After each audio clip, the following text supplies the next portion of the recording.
हमारा गुलाब का प्लांट घना हो जाए और उसमें ढेर सारी नई नई ब्रांच निकलें और अच्छी फ्लावरिंग भी आए, तो उसके लिए आपने कौन कौन से टिप्स अपनाने हैं और कौन कौन सी हमने खाद देनी है, आज की हमारी वीडियो इसी के बारे में होने वाली है। नमस्कार दोस्तों, वंदना गार्डन में आप सबका स्वागत है। गुलाब के पौधे पर हम ढेर सारी नई ग्रोथ किस तरह से ले सकते हैं? क्या हम अच्छी खाद देने से गुलाब के प्लांट पर नई ग्रोथ ले सकते हैं या फिर हमें अपने पौधे पर कुछ और काम करने होंगे? देखिए, गुलाब के प्लांट से नई अच्छी ग्रोथ लेने के लिए और अच्छी फ्लावरिंग के लिए दोनों ही चीज़ें ज़रूरी हैं। अच्छी फर्टिलाइज़र का होना भी ज़रूरी है और हमने कुछ ऐसे जो काम ज़रूरी करने हैं गुलाब के पौधे पर, ये दोनों ही चीज़ें ज़रूरी हैं। फरवरी और मार्च के महीने में गुलाब के प्लांट पर नई ग्रोथ शुरू हो जाती है, तो इसी वक्त हमने उस पर कुछ काम करने होते हैं और अच्छी खाद भी देनी ज़रूरी होती है। देखिए, मेरे इस गुलाब के प्लांट पर बहुत सारी कुछ अनवांटेड सी ग्रोथ जो है वो शुरू हो चुकी है। ये जो अनवांटेड सी ब्रांच बढ़ गई हैं, इनकी हमें ज़रूरत नहीं है। ये हमारे प्लांट की शेप को ख़राब भी करती हैं और साथ ही हमें प्लांट में फर्टिलाइज़र देने के लिए बिल्कुल भी कोई जगह नहीं बच रही। इस महीने में अगर आप अपने रोज़ प्लांट की रूट की प्रूनिंग करना चाहें तो वो भी कर सकते हैं, लेकिन मैं अभी इसकी रूट की प्रूनिंग नहीं करूँगी।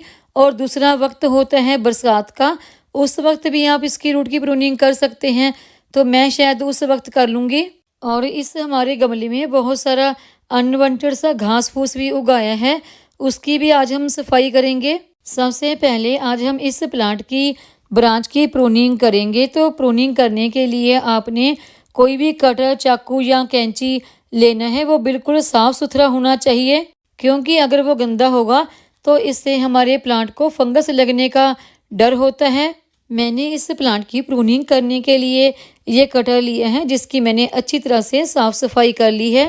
प्रूनिंग करने से पहले आप कटर को सैनिटाइज कर सकते हैं। सबसे पहले हम नीचे से शुरू करके जितनी भी ये हमारी ब्रांच कुछ फैली हुई हैं या पत्ते निकले हुए हैं, इनको काट देंगे।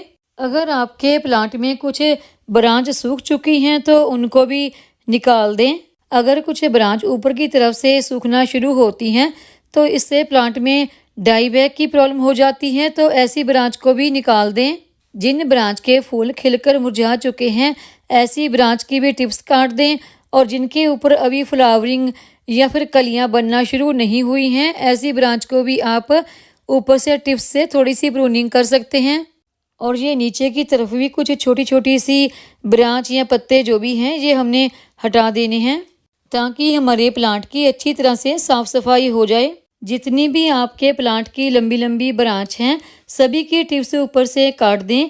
जिनके ऊपर कुछ फूल खिले हैं या कुछ कलियां आई हैं, सिर्फ उन ब्रांच को ही छोड़ दें। आप अपने प्लांट को एक बढ़िया शेप जरूर दें। अगर आपके प्लांट पर सिर्फ ही एक या दो ब्रांच हैं, तो उनकी भी हल्की फुल्की प्रूनिंग करके उनको भी बढ़िया शेप में रखें। नीचे की ब्रांच काट लेने के बाद देखिए, ये ऊपर वाली जो ब्रांच है ना, इसको हम नहीं काटेंगे, क्योंकि इस पर कली आई हुई है अभी। और जब ये इसका फूल खिल चुकेगा तो उसके बाद हम इसकी कटिंग कर देंगे। कटिंग भी कोई बहुत ज़्यादा नहीं करनी, हल्की फुल्की सी ही, जैसे प्रूनिंग बोलते हैं, वो करेंगे। और ये जो सबसे ऊपर वाली ब्रांच है, इसमें फूल भी खिला है और काफ़ी कलियां भी आई हैं, तो इनको भी हम जब सब फूल खिल चुकेंगे उसके बाद ही मैं इसकी हल्की सी प्रूनिंग कर दूंगी। जिस ब्रांच के ऊपर कोई भी फूल नहीं या कली नहीं, ऐसी ब्रांच को ना रखें, ऐसी ब्रांच की प्रूनिंग जरूर करें।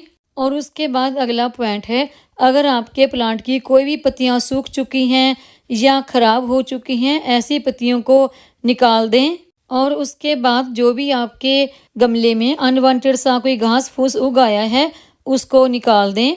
और अगला पॉइंट है, जिस प्लांट को भी आपने फर्टिलाइज़र देनी है, उसको कम से कम 2 से 3 दिन पहले उसमें वाटरिंग बिल्कुल बंद कर दें, ताकि उसकी मिट्टी ड्राई हो जाए।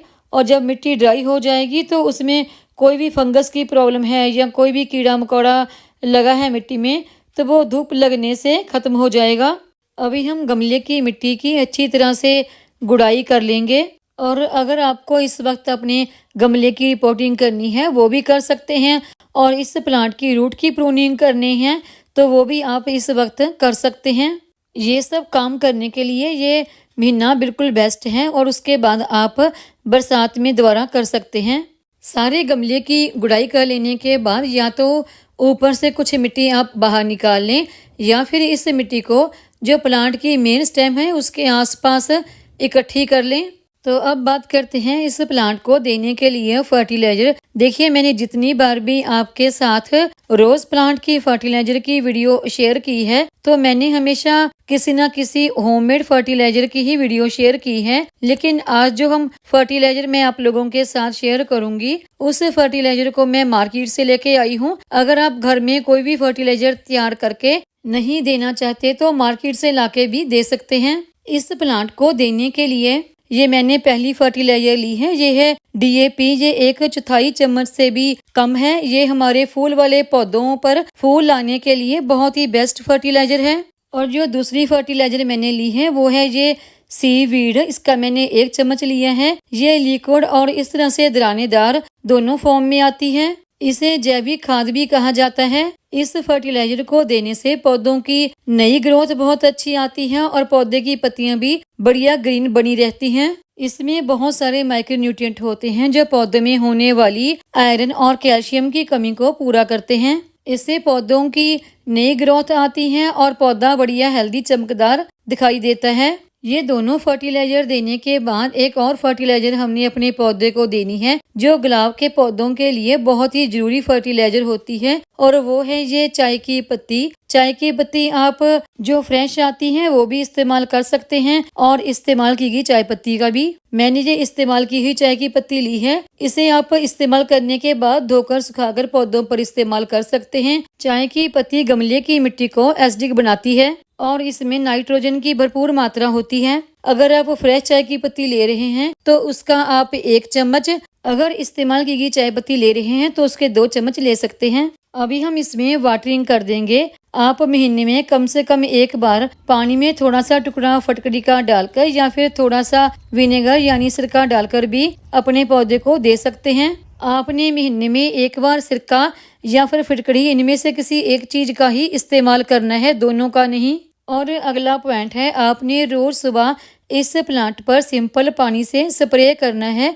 उससे इसकी एक तो जो मेन स्टेम है और ब्रांच है वो सॉफ्ट बनी रहती हैं और इससे पौधे की ग्रोथ अच्छी होती है। अगर आप स्प्रे नहीं करते तो आपको अच्छी ग्रोथ नहीं मिलती।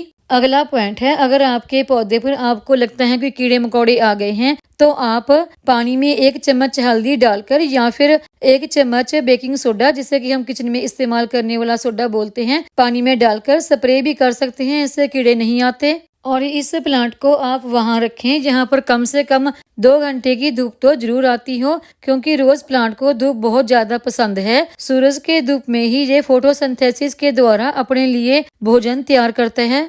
मेरे द्वारा बताए कुछ टिप्स और फर्टिलाइजर का इस्तेमाल करके आप भी अपने गुलाब के पौधे पर बढ़िया ग्रोथ पा सकते हैं और ढेरों कलियां और फूल पा सकते हैं। उम्मीद है आपको मेरी ये आज की वीडियो पसंद आई होगी। वीडियो पसंद आई हो तो वीडियो को लाइक, सब्सक्राइब, शेयर और कमेंट जरूर करें ताकि मेरी आने वाली नई वीडियो का नोटिफिकेशन आपको मिलता रहे।